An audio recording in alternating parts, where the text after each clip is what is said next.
Hello friends. आज का ये ट्यूटोरियल हमारा उन लोगों के लिए है जो प्रोग्रामिंग सेक्टर्स में अपना कैरियर बनाना चाहते हैं और उनका बैकग्राउंड प्रोग्रामिंग ना होने की वजह से उन्हें स्टडी करने में प्रॉब्लम होती है। तो इस केस में जिनके बैकग्राउंड में प्रोग्रामिंग नहीं होता है, उनके साथ में दिक्कतें क्या होती हैं कि जो भी वो लैंग्वेज की स्टडी करते हैं, लाइक सी, सी प्लस प्लस, PHP, जावा, एक्सेट्रा, कोई भी लैंग्वेज की अगर वो स्टडी करते हैं तो उनका बेस क्लियर ना होने की वजह से वो लैंग्वेजेस उनको क्लियर नहीं हो पाते हैं।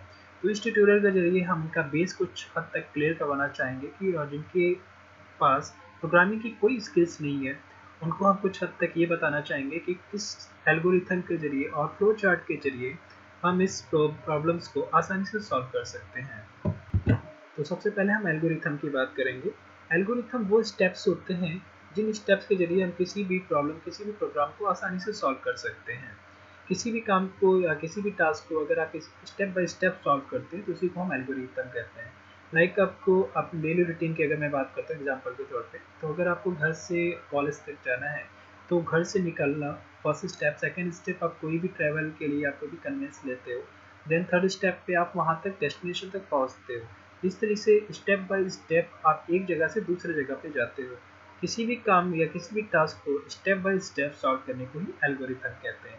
ये एक रिटन फॉर्मेट होता है। आप स्टेप 1, स्टेप 2, स्टेप 3 करते करते आप सारे स्टेप्स को क्लियर करके इस तरीके से आप फाइनल तक पहुँचते हो।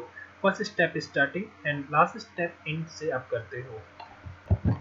And second, flow chart. अगर हम फ्लो चार्ट की बात करते हैं तो किसी भी एल्गोरिथम को ग्राफिकल रूप में रिप्रेजेंट करने को ही फ्लो चार्ट कहते हैं। आज के लाइफ में जितनी भी चीज़ें होती है, अगर वो GUI बेस्ड होते हैं तो आपको आसानी से समझ में आते हैं। ग्राफिक्स के रूप में अगर होते हैं तो वो आसानी से समझ में आते हैं। इसलिए फ्लो चार्ट सबसे ज़्यादा यूज़ किया जाता है किसी भी चीज़ को ग्राफिकल रूप में रिप्रेजेंट करने के लिए या किसी को भी समझाने के लिए। फ्लो चार्ट को जनरेट करने के लिए बेसिकली 6 सिंबल्स का यूज़ किया जाता है, जो कि 6 सिंबल्स को में जो भी आपकी नीड होती है उस सिंबल्स के अकॉर्डिंग उस फ्लो चार्ट को रिप्रेजेंट किया जाता है। मीन्स जो भी आपके एल्गोरिथम होते हैं उसी को अगर आपको ग्राफिकल रूप में रिप्रेजेंट करना है तो इन सिंबल्स के जरिए आप कर सकते हैं। इसमें से सबसे पहला है टर्मिनल। टर्मिनल हमेशा स्टार्टिंग एंड एंडिंग के लिए किया जाता है। किसी भी टास्क को अगर आप स्टार्ट करते हो तो वो टर्मिनल सिंबल्स के जरिए किया जाता है। इसी को ओवल भी कह सकते हो आप। तो देन टर्मिनल के जरिए हम किसी भी प्रोग्राम्स को स्टार्ट करेंगे या किसी भी फ्लो चार्ट को हम स्टार्ट करेंगे और उसकी एंडिंग भी हम इसी टर्मिनल के जरिए करते हैं। And second, input output. किसी भी इनपुट आउटपुट ऑपरेशंस के लिए आपकी स्क्रीन पे इस वक्त सिंबल्स शो कर रहा होगा। इसी सिंबल्स के जरिए हम कोई भी इनपुट या आउटपुट ऑपरेशंस अगर हमें परफॉर्म करना होता है तो इस सिंबल्स का हम यूज़ करते हैं। Third, processing box. इस बॉक्स का यूज़ नॉर्मली हम इनिशियलाइजेशन या कोई भी कैलकुलेशन परफॉर्म करना होता है तो इसके लिए हम इस सिंबल का यूज़ करते हैं। Then decision box. Decision box का यूज़ नॉर्मली हम वहाँ पे यूज़ करते हैं जहाँ पे भी हमारे पास कंडीशंस होते हैं कि ये कंडीशन ट्रू है या फॉल्स है, मीन्स यस है या नो है, वहाँ पे हम डिसीजन बॉक्स का यूज़ करते हैं। लाइक अगर मैं आपको एक नंबर देता हूँ, नंबर है 2। अगर मैं पूछता हूँ कि ये नंबर इवन है या ऑड है तो इसमें सिर्फ रिप्लाई में आप एक ही जवाब दोगे, या तो ये ट्रू होगा अदरवाइज फॉल्स होगा, या तो ये इवन होगा अदरवाइज ये एल्स होगा। इस तरीके से अगर आपके पास कोई प्रॉब्लम्स आते हैं तो उसमें आप डिसीजन बॉक्स का यूज़ करते हो। नेक्स्ट है on page connector. Page connector के जरिए आपका अगर फ्लो चार्ट ज़्यादा बड़ा है और वो पेज पे नहीं आ पा रहा है, अदर पेज पे जा रहा है, या उसी पेज पे आप उसे ज्वाइन करना चाहते हो, जो भी फ्लो चार्ट आपका ब्रेक कर रहा है, तो उसको आपस में ज्वाइन करने के लिए कनेक्टर का यूज़ किया जाता है। बेसिकली ये दो तरीके के, एक होता है ऑन पेज और एक होता है ऑफ पेज।